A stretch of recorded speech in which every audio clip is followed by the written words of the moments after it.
दोस्तों मैं जानता हूँ कि थ्री इडियट्स एक क्लासिक फिल्म है, लेकिन 2009 में इसी क्लासिक फिल्म से आया था एक संगीन केस जहाँ भोले भाले सुहास की ज़िंदगी रैंचो नाम के लड़के ने बर्बाद कर दी थी। और इसीलिए हमने खुद ही रैंचो के ऊपर एक मेंटल हैरेसमेंट का केस किया है।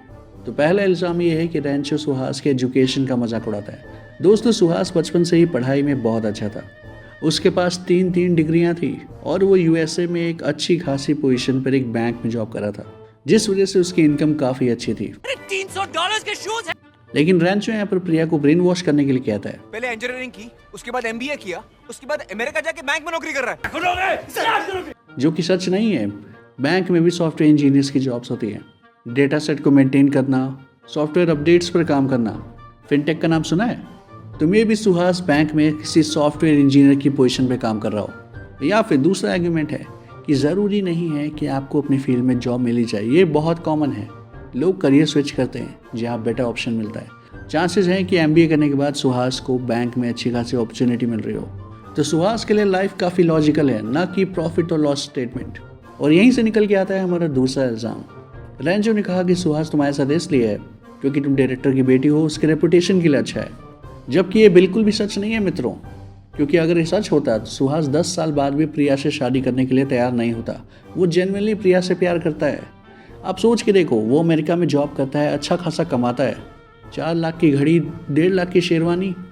अगर वो अरेंज मैरिज के लिए जाए तो उसे अच्छी से अच्छी फैमिली से रिश्ता आ सकता है। लेकिन वो 10 साल तक प्रिया का वेट करता है। और बदले में प्रिया क्या करती है? वो रैंचो के चक्कर में ब्रेन वॉश होके शादी वाले दिन सुहास को छोड़कर भाग जाती है। वो भी उसे 10 साल तक होल्ड में रखने के बाद, क्योंकि वो तो अब भी रैंचो से प्यार करती थी। डोंट फूल योरसेल्फ प्रिया, तुम अभी रैंचो को चाहती हो और उसके याद में आज भी ये ढोकले खा रही हो। रीजन नंबर 3, गुस्सा। रैंचो के हिसाब से रिलेशनशिप में सिर्फ अप्स ही अप्स होते हैं, डाउन्स तो हो ही नहीं सकते। अगर आप अपने पार्टनर पे गुस्सा करते हैं जिसका रीजन काफी वैलिड हो, तो रैंचो के हिसाब से ये नहीं होना चाहिए। उसको तुमसे कोई लगाव नहीं। सोच के देखो यार, अगर 4 लाख की घड़ी अचानक से गुम जाए तो कोई भी इररिस्पॉन्सिबिलिटी के लिए आपको सुना सकता है। और ध्यान से देखो, वो प्रिया की तरफ ना तो एब्यूसिव है, ना ही उसे मारता पीटता है।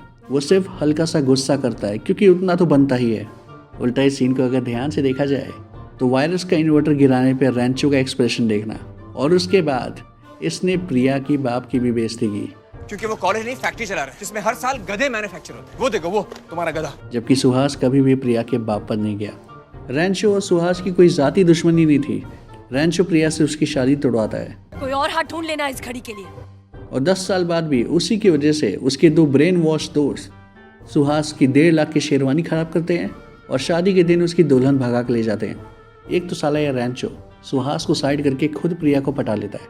और जो रैंचो सुहास को ज्ञान दे रहा था कि एक करियर में स्टेबल नहीं रह सकता, वो खुद फरहान को फाइनल ईयर में इंजीनियरिंग छुड़वा कर कैमरा पकड़ा देता है। हिपोक्रेसी।